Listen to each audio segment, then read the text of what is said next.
มาเด้อพี่น้องมาอันนี้กินข้าวเนาะกินข้าวแรงพี่น้องเก่งหน่อไม้ใส่ยอดบนพี่น้องแซ่บๆนี่โอ้ใส่เบิ่งชิมเบิ่งไก่สุกเลยพี่น้องเนาะ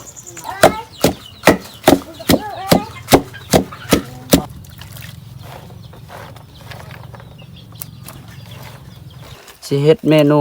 ตอนแรงนี่แหละพี่น้อยเก่งหน่อไม้ใส่อันนี้ยอดบนนี่แหละพี่น้อยเนาะผักขาพี่น้อยนี่สิเฮ็ดเก่งหน่อไม้แซ่บๆตอนแรงนี่พี่น้อยเนาะ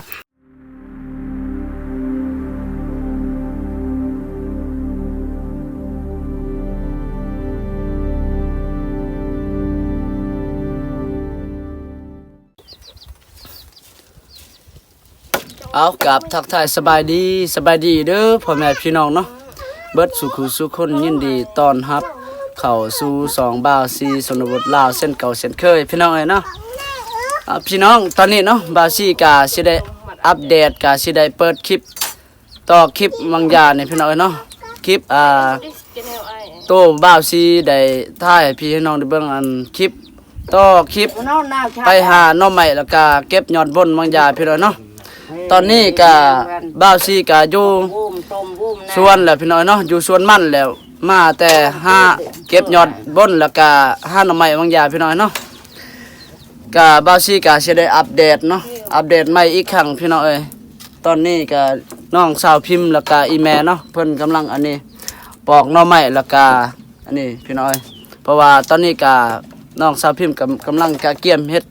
กินพี่น้อยเพิ่นว่าเก่งหน่อไม้ใส่ยอดบนพี่น้อยเนาะแซ่บๆพี่น้อยเอาก่อนรับชมพี่น้อยอย่าลืมกดติดตามแล้วก็กดไลค์กดแชร์ให้บ่าวซีนะเด้อพี่น้องเอ้ยเนาะเอาไปรับชมกันเลยพี่น้อยเนาะกันนั้นเป็นนักแดงนี่พี่น้อยใส่เบิ่งย่านฝนตกบ่จะหน่อยก่อนโดยจะหน่อยนี่พี่น้องเนาะพอดีงามแหละพี่น้อยนี่อันนี้มันเป็นยอดบนนี่แซ่บๆเอามันจะดังเลยคุยมาเด็กเด้ออันนี้ยาดอกไอ้คอดบ่หัดทานล่ะอันนี้อันนั้นบ่แม่นบ่แม่ใบอันนั้นยอดใบติ้วบ่แม่นใบติ๋วจ้ะใบสั่งเด้อนี่นะติงอะไรยังไงไหนได้ยังจุแล้วงอกได้ยังจุโอ้ใบติ๋วยอดใบติ้วแล้วนี่มื้อนี้ตัวจอกโจก็มันงามพี่น้อยเนาะว่าสิอันนี้เฮ็ดพันหน่อไม้นี่แซ่บๆนี่ว้าแล้วก็มีนี่เก็บอันนี้ไอ้สั่งนี่เนาะผักไอ้สั่งเลยผักขาพี่น้อยนี่เสียบเก่งหน่อไม้แซ่บๆตอนแรงนี่พี่น้อยเนาะมื้อนี้ตัวจอกใบติ๋วไอ้โจมื้ออยู่ใส่ที่จะบ่ตรุงไอ้ทวงไอ้ดาบ่บ่ดอกตรุงเจิมเลยบ่ส่วนตะเลยไอ้บักบ้ามาเรียกเด็ดนะก็ได้มันอ่อนไอ้หมดโอ้ยเสียดายอันบ่ได้เอามาข้าวกล่องเนาะเจ้าสิเฮ็ดเดี๋ยวนี้เลยบ่หรือว่าอยู่บ้านบ่มันทันบ่ฮัดจักนะตอกโนดนะเป็นลมหลายโอ้ตอนนี้เนาะกำละน้องสาวพิมพ์กับอีแม่กำลังปอกหน่อไม้อยู่นี่อันนี้หน่อไม้บ้านเนาะอีแม่เพิ่นหาบางอย่างนี่แหละบาซีกับน้องสาวพิมพ์เนี่ยนี่ไปหาหน่อไม้ไผ่ป้านี่แหละกับยอดบุญนี่ดอกกระป๋าปฏิเดิมกับตั้งตักความมันลงหลุดจนไปป่วนประเสริฐกายโอ้เฮ็ดบดหั่น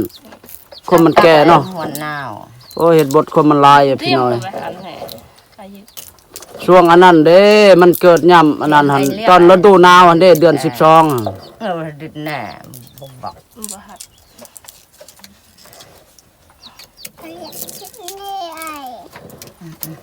น้องสาวพิมพ์กับอีแม่เพิ่นกำลังปอกหน่อไม้อยู่เนาะเพิ่นว่าสิเมื่อเฮ็ดอันนี้เฮ็ดเก่งหน่อไม้อยู่บ้านพี่น้อยเนาะเพราะว่าอยู่นี่มันก็นี่มันก็ยากๆเนาะมันบ่มีเป็นนัวเกลือพี่น้องเอ้ยเนาะมีบ่หลายประเดกก็บ่ได้เอามาเด้พี่น้องเอ้ยแล้วก็อีกก็พี่น้อยเนาะบ่าวซีก็สิได้อัปเดตสำนี้ก่อนเนาะพี่น้องเอ้ยตอนแรกก็สิได้อัปเดตใหม่ให้พี่ให้น้องได้เบิ่งเนาะพี่น้องบ่าวซีเองก็อันนี้ไปลกมันอีกพี่น้อยลกมันบ่ทันแล้วเนาะ เอารับชมตอนแรงพี่น้อยจะได้เปิดคลิปใหม่ให้เบิ่งโอ้เหลวไว้เนาะปอกนี่น้ำใหม่อันนี้แล้วๆนะยังน้อยเดียวพี่น้อยนี่น้องสาวพิมพ์กับอีแม่เนาะเพิ่นปอกแล้วพี่น้อยเนาะก็ตอนแรกเลยเนาะก็สิได้อันนี้เมื่อบ้านพี่น้อยเพิ่นว่าสิเฮ็ดเมนู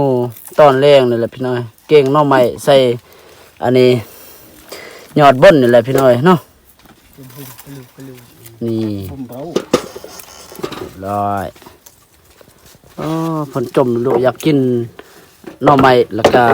ยอดบ่นพี่น้อยเนาะเลยบ่าวสิจัดไปพาเพิ่นไปหามื้อนี้เนาะก็พอม่านอยู่พี่น้องนี่เสียดายอันนั้นเขาหาก่อนเนาะเขาได้ไปอันนี้หาเก็บก่อนเลยได้ซ้ำนี่พี่น้อยเนาะ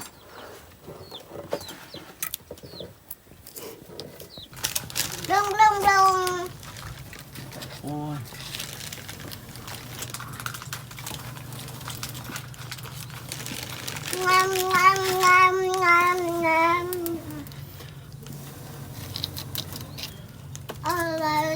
ใหญ่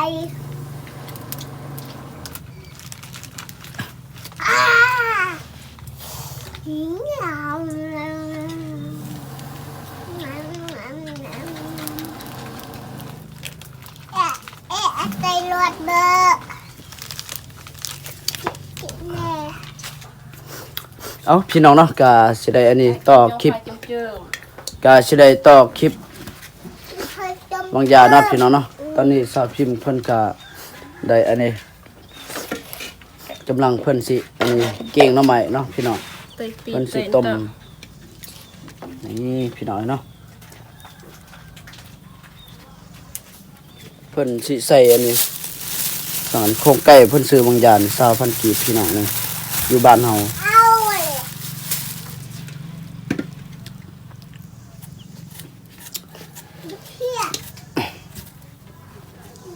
มันไม่บ้านตัวนี้น้องสาวพิมพ์ตอนนี้กำลังเฮ็ดกินพี่น้องเนาะเพิ่นสิอันนี้เก่งหน่อไม้นี่แหละใส่ยอดบนพี่น้องเนาะ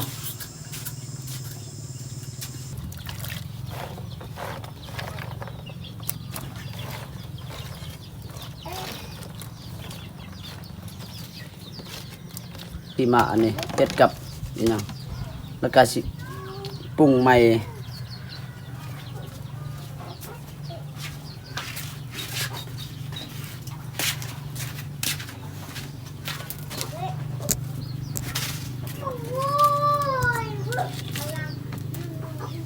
จุดตื้อลงมาพ่อจะจุดนอน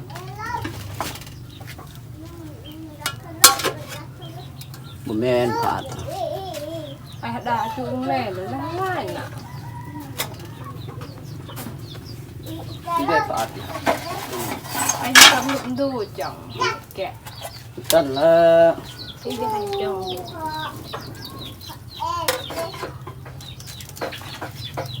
คันจะนั่ง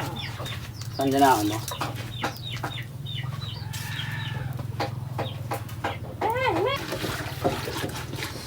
ตอนนี้กะน้องสาวพิมพ์เพิ่นกำลังอันนี้เนาะเพิ่นคันยานางนะมาเบิ่งนำกันพี่น้อยเนาะใส่ไม่ได้สูตรสาวพิมพ์เพิ่น ทีมือดึงด้วย เอาเจ้าเอาน้ำอันนี้บ่ เจ้าเจ้าบ้างแม่อยากหน่อย กำลังล่าง ถอดด้วยกันถอดคอยสิตั้มแต่ว่า ตำกับอันนั้นกับเบื่อเนาะ อะตั้มนั่นไม่มีแต่จอกแบบก็ โอ้ จอกตัวที่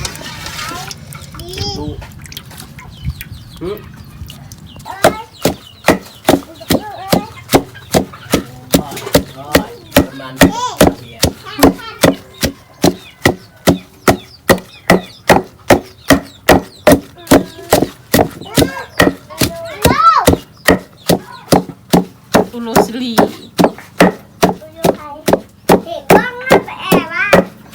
ตั้มเล็กๆบ่ บ้าพี่ฟิน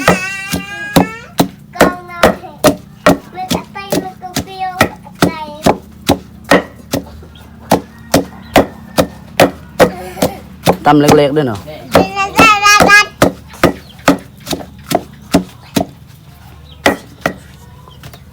พี่น้อยเนาะ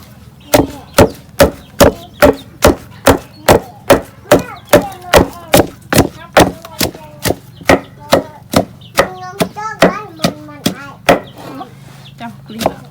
เลยนี่ มันก็เฮียเลยใส่ลายเสียบลาย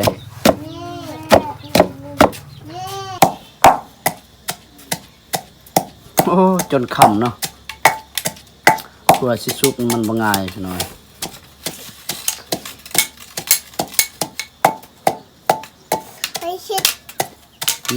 อีสังจะว่าอีสัง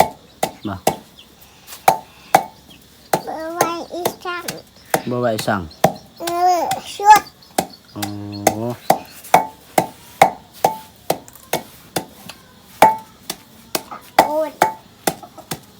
เปิดดูน้ำพ่นบ่โอ้แกสิสุกแล้วพี่น้อยเนาะ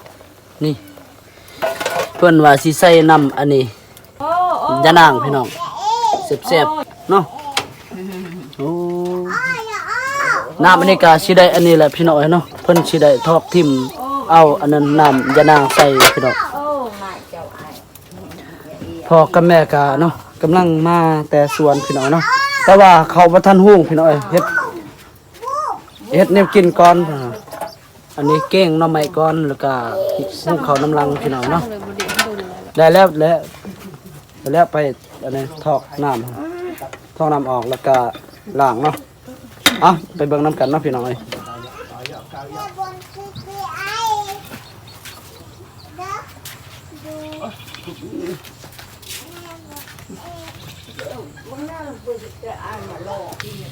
โอ้มันออกเบิดผ้าอัดคือบ่เอาหั่นน่ะจำถูกวิถีชีวิตชนบทพี่น้อยเนาะเฮ็ดตามสูตรนี่แหละตามเคยเฮ็ดนี่แหละพี่น้อยเนาะแซ่บหรือบ่แซ่บก็มาลุ้นมาเบิ่งอันตอนสิได้ปรุงแล้วเนาะ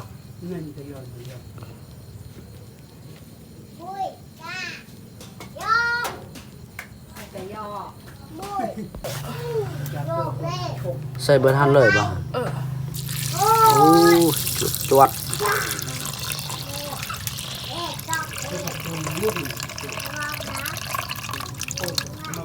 ใส่เบิดเลยนะ โอ้ยมันบอกทีเนี่ยนะ โอ้สิได้ใส่น้ำอีกแล้วมั้ยเนาะพอดีแล้วบ่ซั่นได้แล้วเนาะ คันมันออกตัวแจ้หนาวดิ ใส่อีกจังหน่อยนี่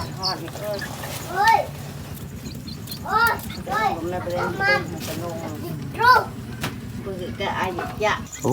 ใส่เบิ่งชิมเบิ่งไก่สุกแล้วพี่น้องเนาะเก่งเนาะใหม่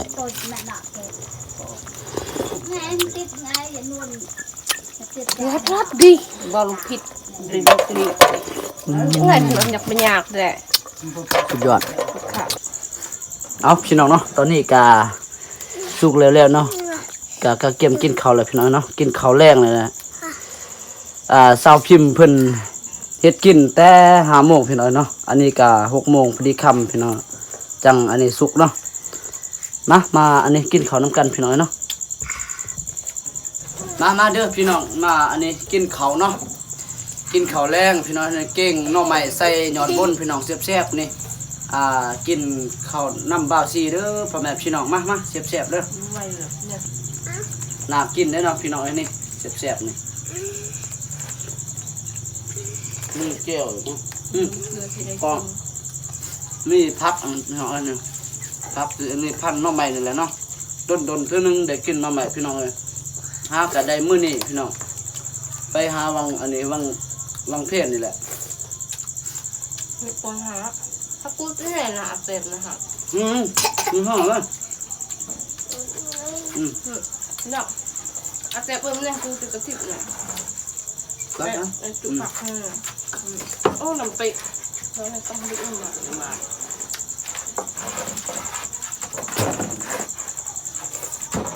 ก็ยังมีคนรุ่นเบาๆอ่ะ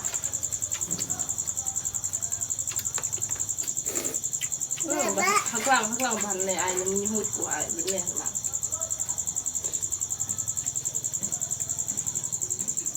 แล้วมันละเอียดดีแบบเยอะวิ่ง หลอดบดพี่น้องหาใครกินมื้อนี้พี่น้อง เจาะมากใช่ดิโอ๊ยน้องหุบสิ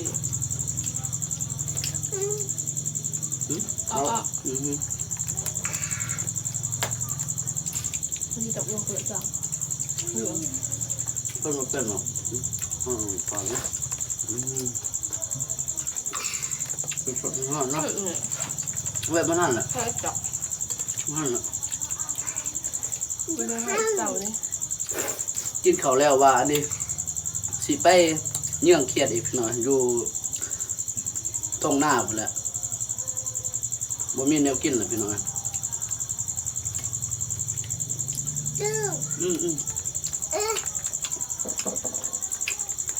มา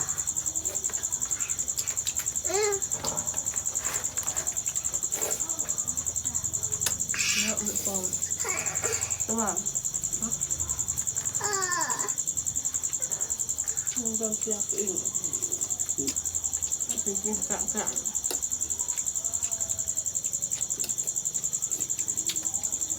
มันเป็นเหมือนแกงดี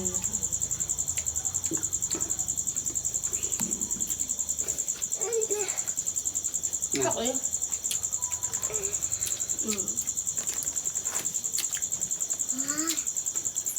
จังจับเพื่อยจับเพื่อยมันหมักจะมามันใจเห็ดจริงๆได้หัดแล้วมันไปจะมาอันนี้เสร็จดีได้ไปจ้ะไปโกงเบอร์จ้ะต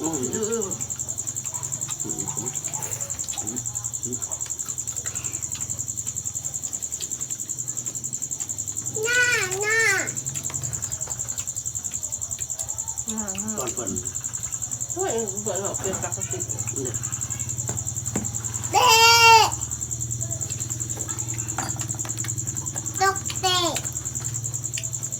ทำซื้อโคไก่ตื่นรอให้กินผมลองไปตื่นไก่อย่าอีมาดักโตนี่มาดักโตก็อ่านเจ้าอ่านเนี่ยก็อ่านเนี่ยนี่แล้วมันเจออีกมาดักโตโอ้ผักเขาเนี่ยหลายเนาะติวชมกับติวส้มมันติวส้มโอ้ประมาณยัง4-5 มื้อนี่พอดีเนาะมันใหม่เกินหลายยาเขายาแป๊กได้ไหนสิแป๊กอุ้มถึงใบต่างเป็นกระโซดยังไม่น้ำลดผัก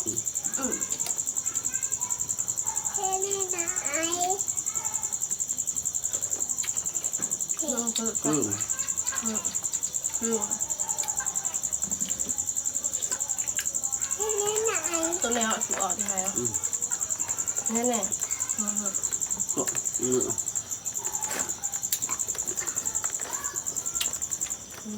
นี่ตัวนี้มีถูกออก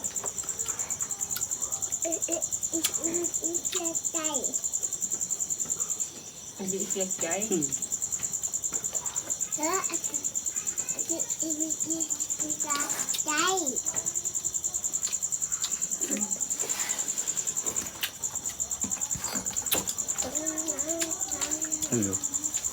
ปิดเลย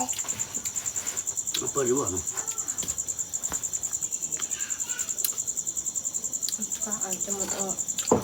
ปิดเลยคุณพ่อยัง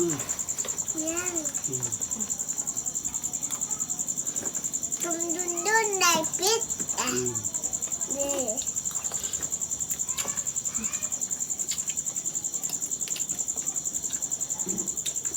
ถ้าเปิดอยู่ถ้า ผ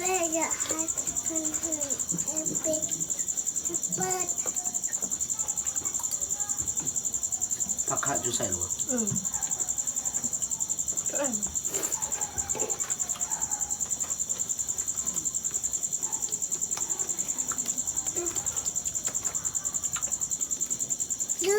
มันขึ้นจองนอกสวยงามแต่ดีมันจะตัวบอก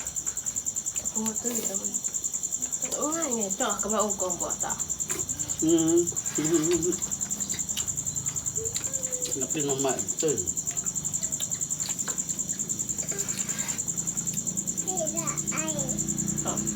เราเรียกใจไปมือมา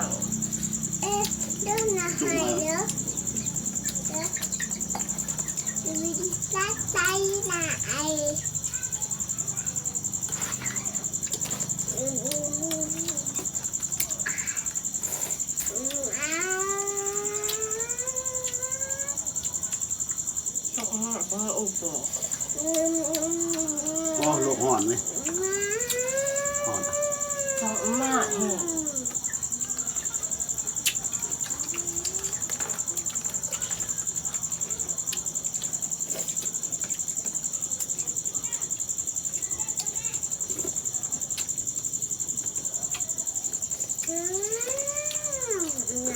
ต้องมาจากโซ่แต่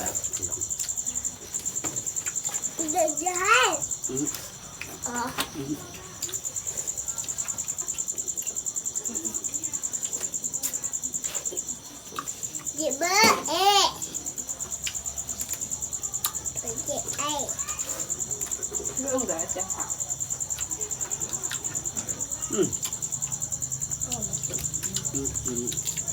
เชื่อคุณนาย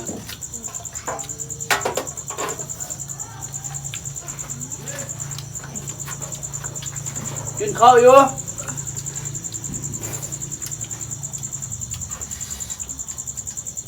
น้องชายเอิญเลยพี่น้องเอ้ยกินข้าวมาทันแล้วเนาะเป็นสิส่วนนี่ไปเรื่องเทียดอยู่เลย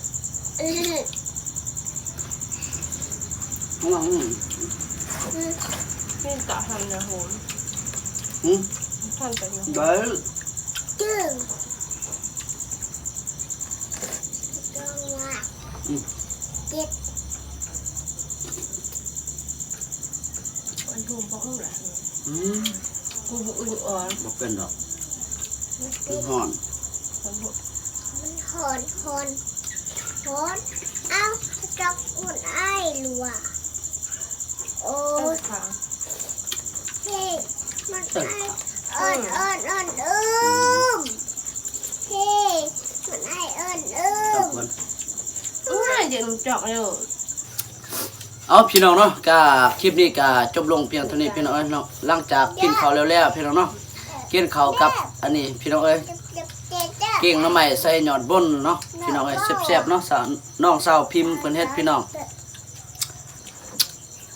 ก็อย่าลืมเนาะพี่น้องเนาะฝากอันนี้ฝากติดตามแล้วก็กดไลค์กดแชร์ให้บ่าวซีนะเด้อพ่อแม่พี่น้องเพื่อ ยักษ์ตีฮักที่โห เป็นกำลังใจให้บ่าวซีเฮ็ดคลิปต่อไปเนาะพี่น้องเนาะเอา